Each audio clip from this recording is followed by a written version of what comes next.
William the Conqueror, the first Norman King of England. I was 8 years old when my father died. My life was in danger, and I had to learn to fight. When I invaded England, I was a very brave man. I conquered the whole country and kept it safe from attacks. I was from Normandy, in the north of France, and my father was the Duke of Normandy. When my father died in 1035, the barons of Normandy didn't want me to rule because I was only 8 years old. Many barons wanted to kill me. For 10 years, my life was in danger. Finally, in 1045, I began to rule Normandy with the help of some priests. But a lot of barons were still against me. In 1047, a group of them tried to capture me.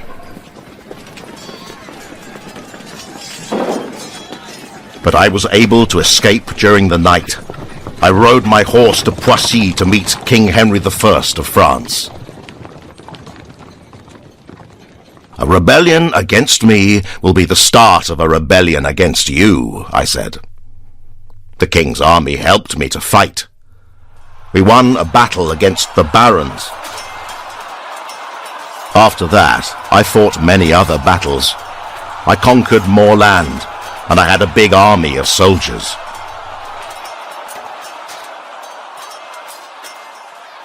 I visited England and met King Edward. He had a lot of enemies, people who fought against him, and I had a strong army, so I offered him my help. He didn't have any children, so he offered me the English throne in return for my help.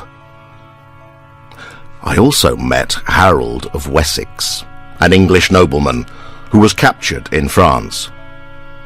I talked to the King of France and asked him to free Harold. Then I met Harold and told him, "King Edward promised me the English throne." Harold was happy because he was free. He said, "I'll help you to become king." But when King Edward died on the 5th of January 1066, Harold broke his promise and named himself king. I was surprised. I was Norman, but the English throne was mine. Now it was time to prepare for another fight. I wanted to invade England, and I had to plan my attack. I spent a lot of money on hundreds of new ships. I also trained a very large army of soldiers. In September 1066, my ships and soldiers were ready. We sailed across the English Channel on the 27th of September. The waves were high, but the winds were blowing in the right direction. It was a very dangerous journey, and we arrived at Pevensey Bay in the south of England on the 28th of September.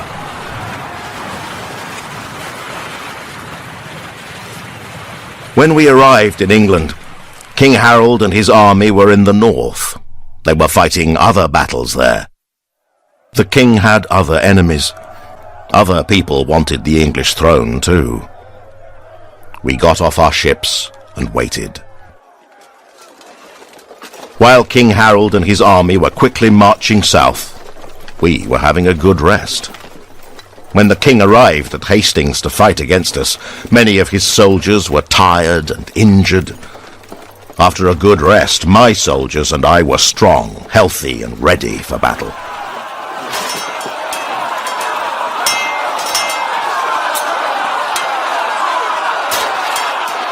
It was the 14th of October, 1066. King Harold and his army were in a better position because they were at the top of a hill. But they made a mistake when they decided to come down the hill to fight. Soon, we were in control, and King Harold was killed. I became the new King of England on the 25th of December, 1066. My new job wasn't easy. I wasn't very popular among the English people. and I had to stop several small rebellions, and I still had to conquer the rest of the country. First, I took control of Dover, a port in the south, and London. I decided to rule England from London. I needed a castle to protect my position, so we began to build the Tower of London. Then, I asked my brothers to rule my new land, and I went back to Normandy to see my family. When I returned to England, I conquered the west and then the north. In 1072, the whole country was mine. Soon there was a new way of life in England. There were Norman laws, and there was a new language, French. The Normans became the rulers. I gave them lands, and the English people worked in their lands. I built a lot of castles across the country. I needed them to protect the country against invaders. I also asked my people to collect information on the number of people in England, and the farms and animals that they had. All this information was written in the Domesday Book in 1085. I died in Normandy in 1087. The next two kings of England, William II and Henry I, were my sons. Saladin, the Muslim leader who fought against the Crusaders. I never lived in times of peace. In my land, there were battles during the whole of my life. I became a good soldier and the leader of a large army. I fought against the Crusaders and a lot of enemy tribes. I was born in the city of Tikrit in Iraq. I was the son of a rich Muslim leader. When I was a child, I lived in Syria. My parents and grandparents told me about the First Crusade, a war between Christians and Muslims. It was from 1096 to 1099. The Christians, who called themselves Crusaders, invaded our land to take control of the city of Jerusalem. Our people lost the war, and it was a terrible time. Our houses were destroyed, and a lot of people died. When I was 8 years old, the Crusaders attacked us for the second time. I saw a lot of people die.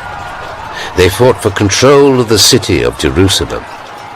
We fought to protect our land, our families, and our way of life. My parents told me the stories of our tribe. I learnt how to read and write, and I also learnt to ride horses. I wanted to be a great horse rider. If I could ride a horse, I could save my life. Soldiers fought battles on horses, and battles were part of our life. We didn't only fight the Crusaders, we also fought enemy tribes. When I was a young man, I met the oldest men of my tribe. They talked to me about the past. They're thinking about the wrong things, I thought. We have to think about the future. We don't have to talk, we have to fight and attack. I decided to become a good soldier to protect my culture. I also decided to become the leader of the Muslim army against the Crusaders. I needed to meet the strongest soldiers of my time. I went to the city of Damascus and I joined my uncle's army. His name was Shirkuh, and he was a great leader. I became a good soldier with him. When one day my uncle died at a party, I became the new leader of his army. For the next 15 years, I fought a lot of battles. Some of them were against the Crusaders, others were against enemy tribes. We lost some battles, and we won many others. The battles were hard. We lost many good men, but we also conquered a lot of land. We could never rest because we always had to prepare for new attacks. More men joined my army, and I trained them well. I took control of Egypt, Libya, Palestine, Yemen, Gaza, Damascus, and Syria. I also became a sultan. The Muslim empire grew into a very big empire. I wanted to conquer Jerusalem, to take it from the Crusaders. But the Crusaders were our worst enemy. They were very strong, and they had a very big army. I decided to attack the Crusaders at the Battle of Hattin in 1187. We won the battle, and we took control of Jerusalem. I ended 88 years of Crusader control of our land.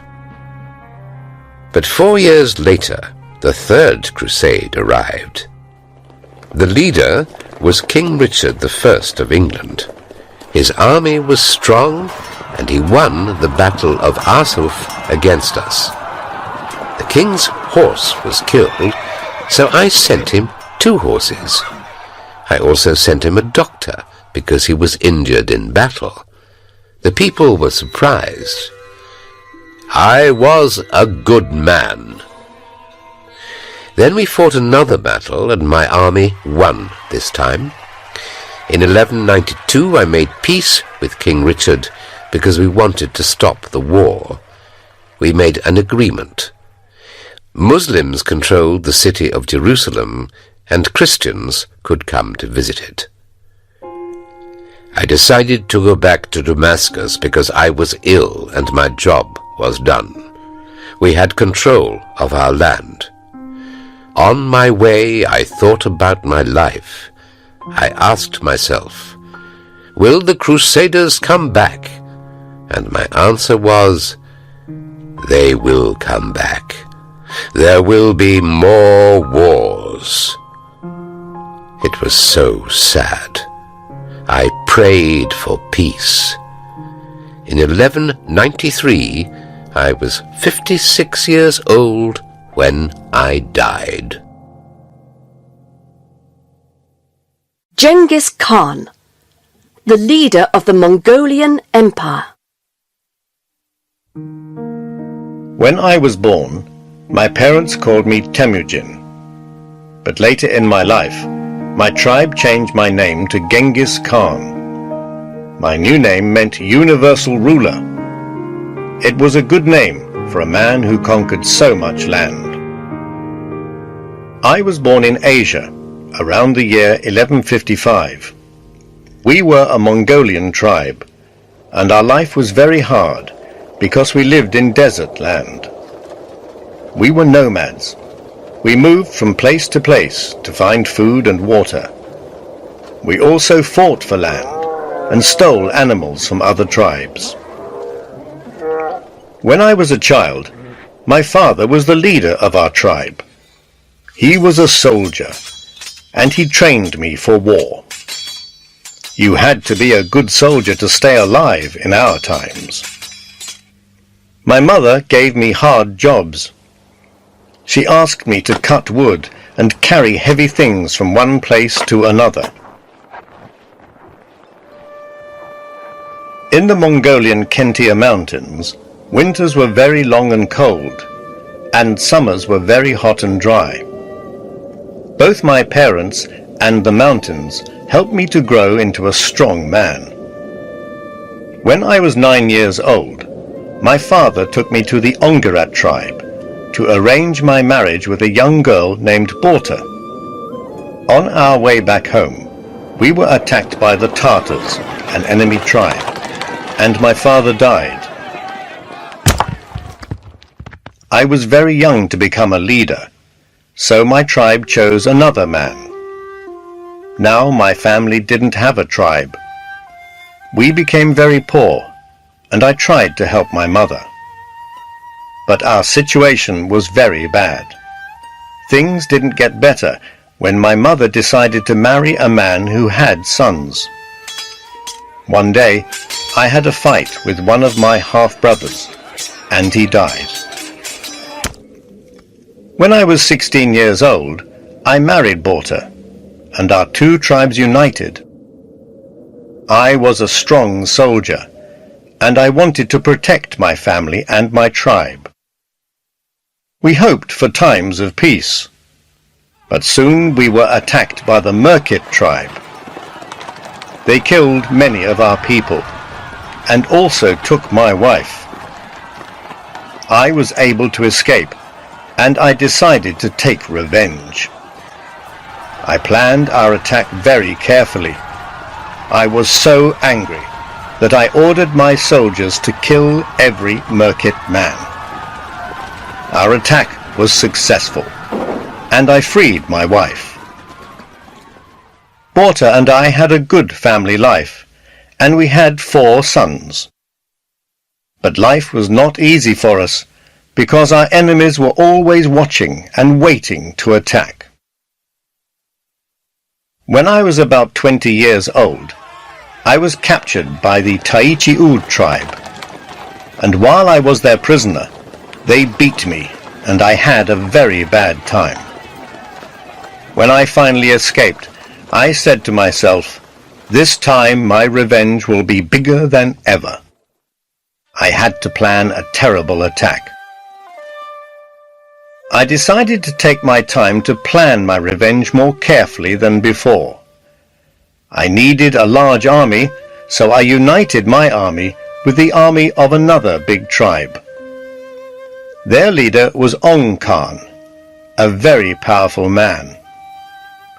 I now had an army of 20,000 men, but I needed more than a large number of men. I needed the strongest men of all. So I trained them to be strong. Our task was to eliminate all the other tribes. First, in 1196, we attacked the Tartars, the tribe that killed my father. I ordered my soldiers to kill every man in their tribe. Next, we attacked the Taichi-Ud tribe. Then we moved on to attack the Naiman tribe. Soon I had control over a large part of Mongolia. I had a lot of land and more power than ever before. My army was so big that I needed new ways to fight enemy tribes. I sent spies to get information, and then, when the battle started, we used drums and smoke signals to communicate with one another. My new idea worked really well. We won every battle. Several tribes united with us because they wanted to be on our side. My army grew to more than 80,000 men. My soldiers were very good at riding horses, and they had the best weapons. Very often, when other tribes heard us coming, they didn't fight. They chose to unite with our tribe, because they knew that we killed every man from an enemy tribe.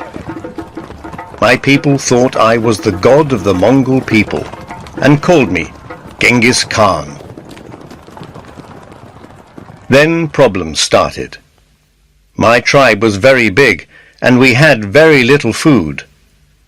I needed to conquer more land outside Mongolia. We moved on and asked other tribes to join us. But some of these tribes didn't want to join us because their culture was very different from our culture. They didn't want to become a Mongolian tribe.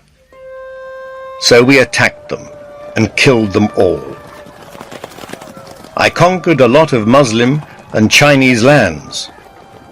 I also conquered the central part of Asia and took control of trade routes from China to Europe.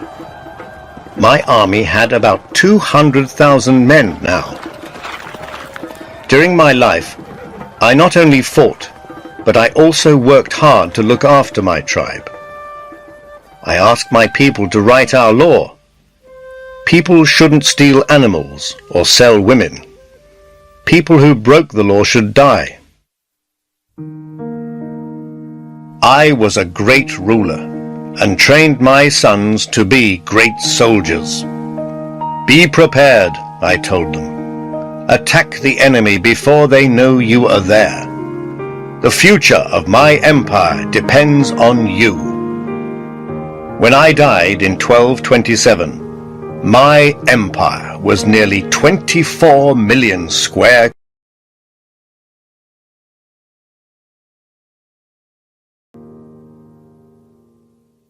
Catherine the Great, the woman who turned Russia into an empire. I was not Russian. I did not speak Russian, and I did not belong to the Russian Orthodox Church. I also had the wrong name, but I became the Empress of Russia and ruled the country for more than 30 years.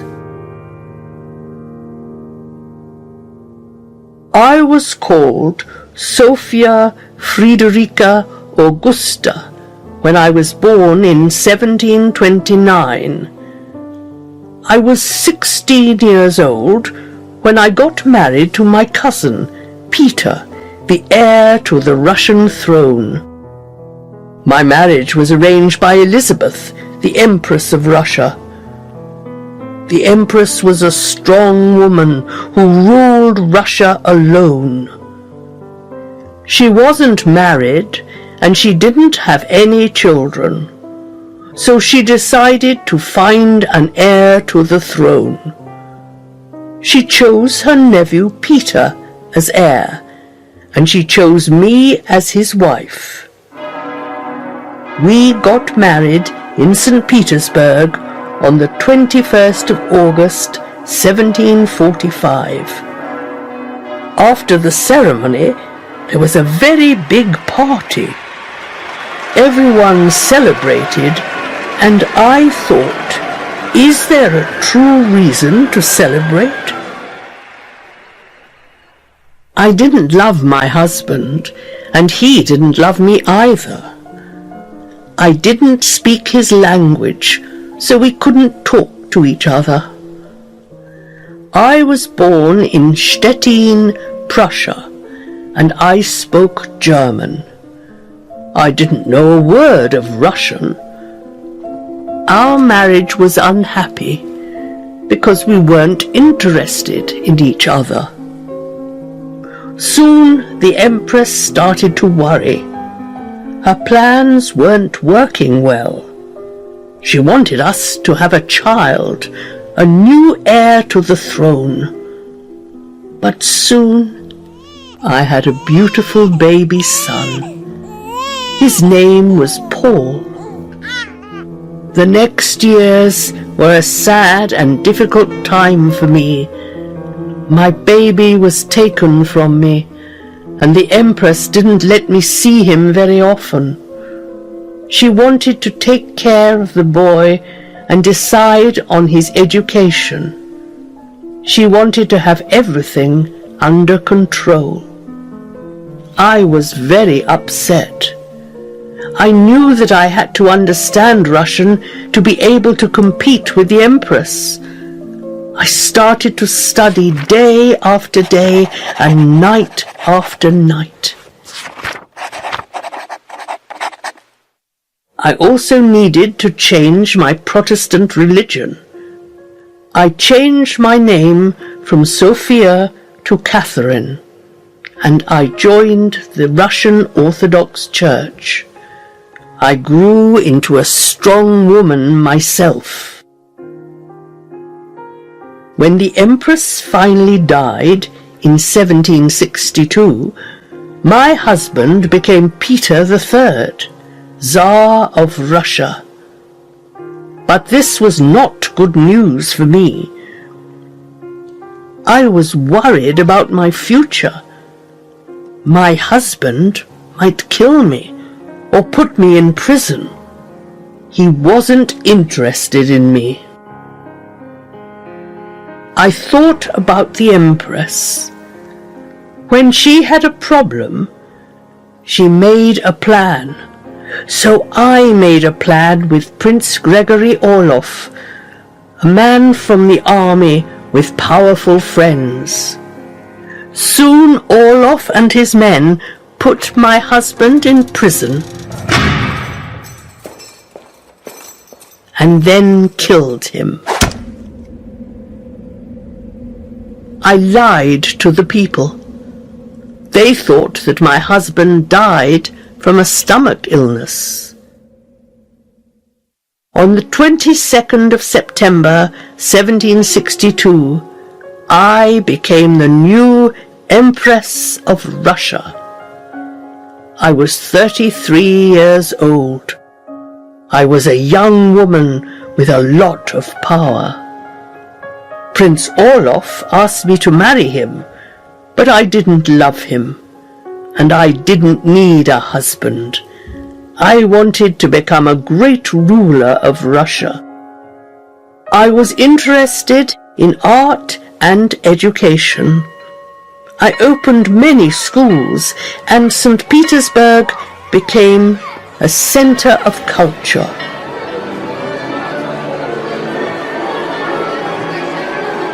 I was able to solve every problem I had. When there was danger of a war in Russia because the noblemen didn't like my new ideas, I gave orders to kill their leader. When our borders were in danger, I ordered the army to conquer new lands.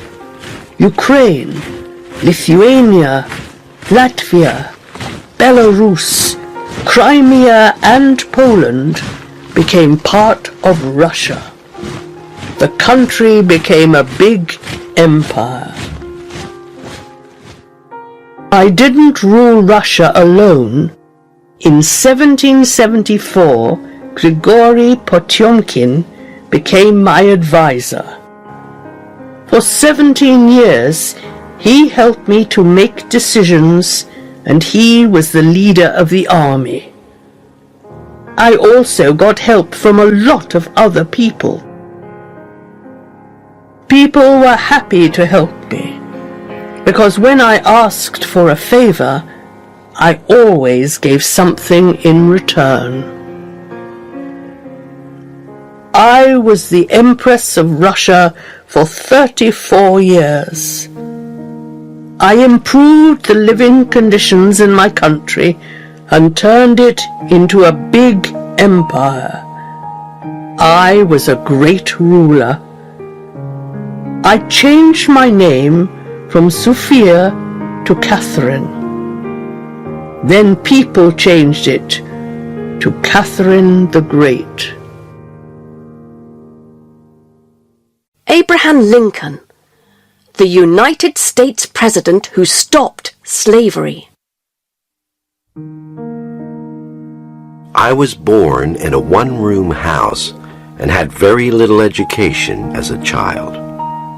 To educate myself, I read the life of George Washington, the Bible, and plays by Shakespeare. I became President of the USA and freed more than 3 million slaves. I lived with my parents on a farm in the state of Kentucky. Our house was a small cabin with one room. My parents had little education, but taught me some of the most important things in life. Respect and justice were always valued in my house.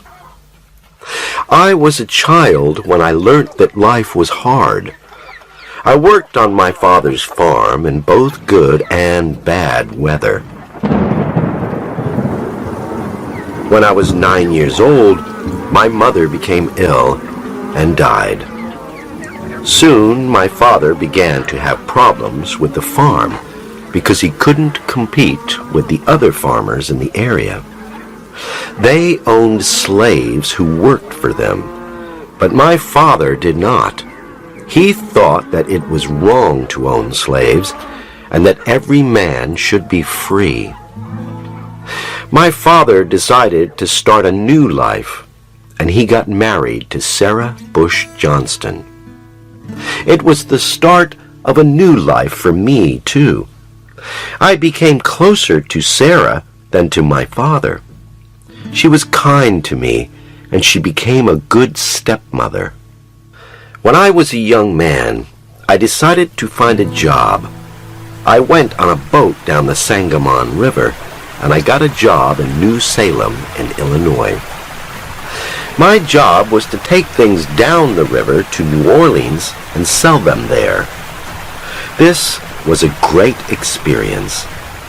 I learned to communicate with people.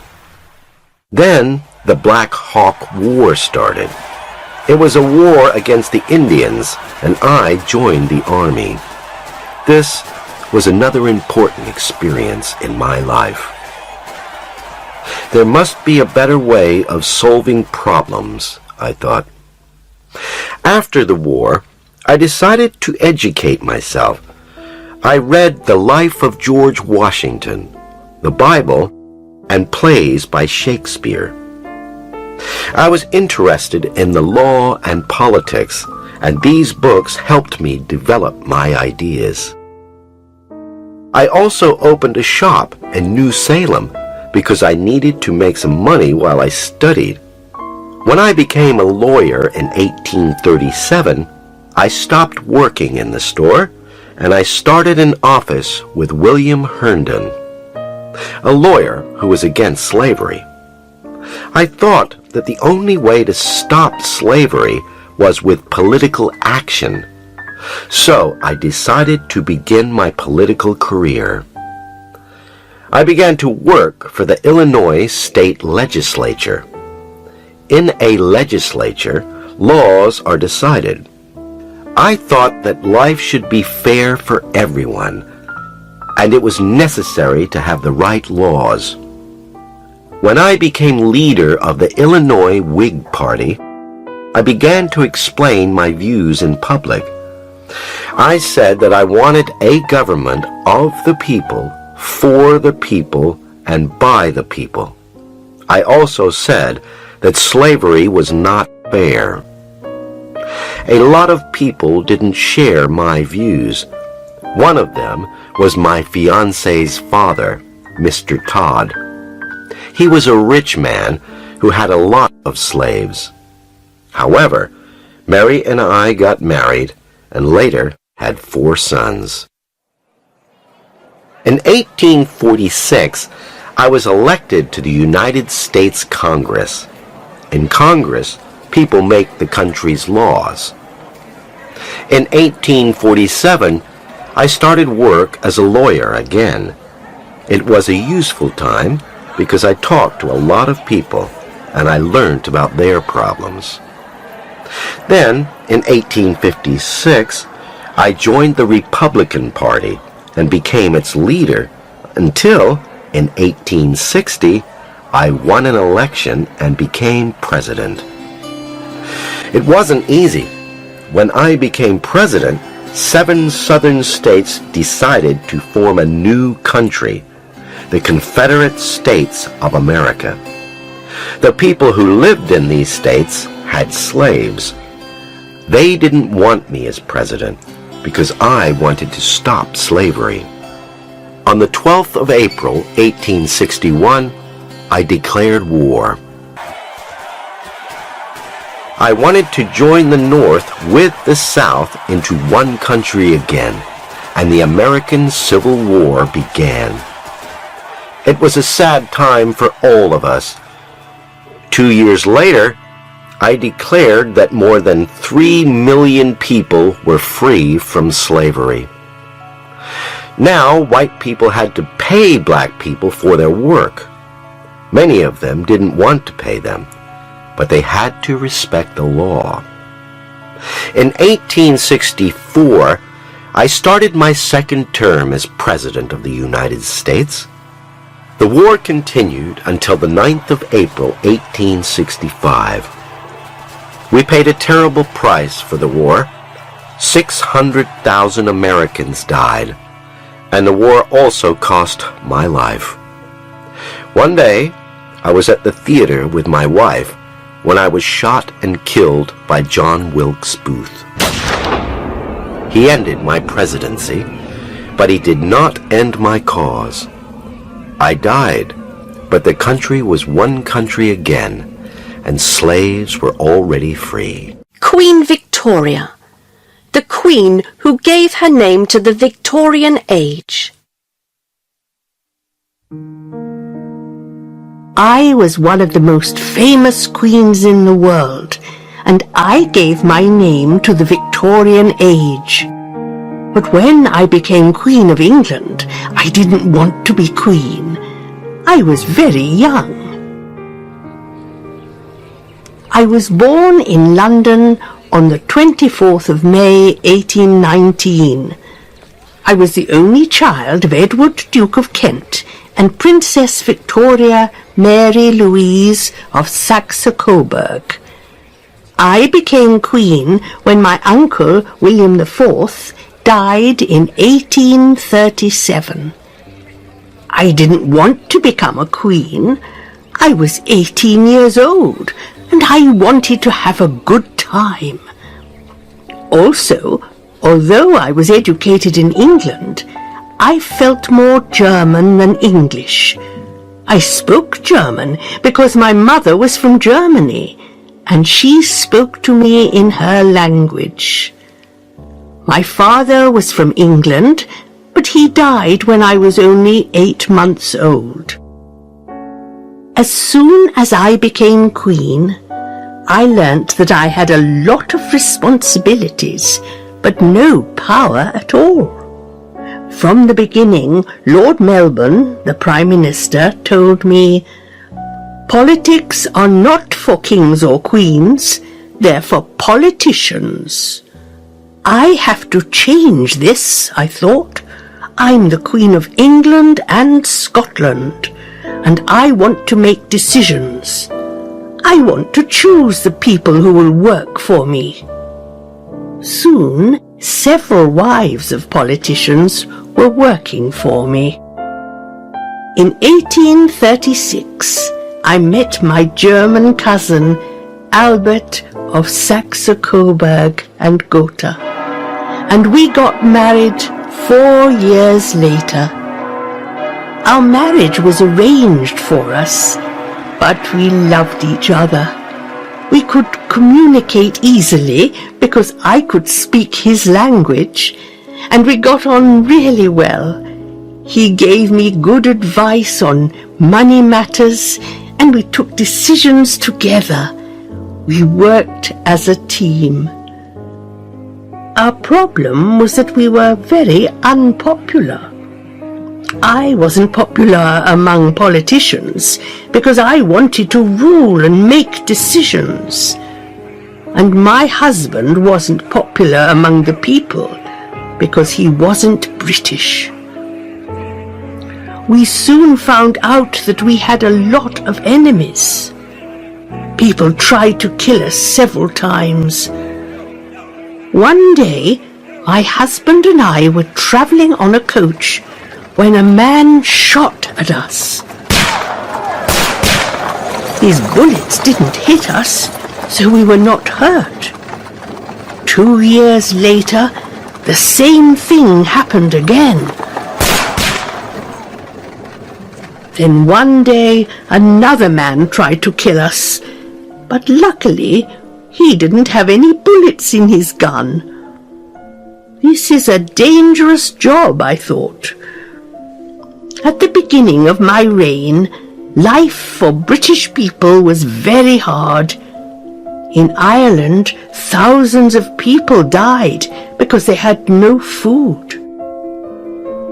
In London, a lot of people didn't have a job, and there were a lot of beggars in the streets. I ruled during the Industrial Revolution. It was a time of technological advances.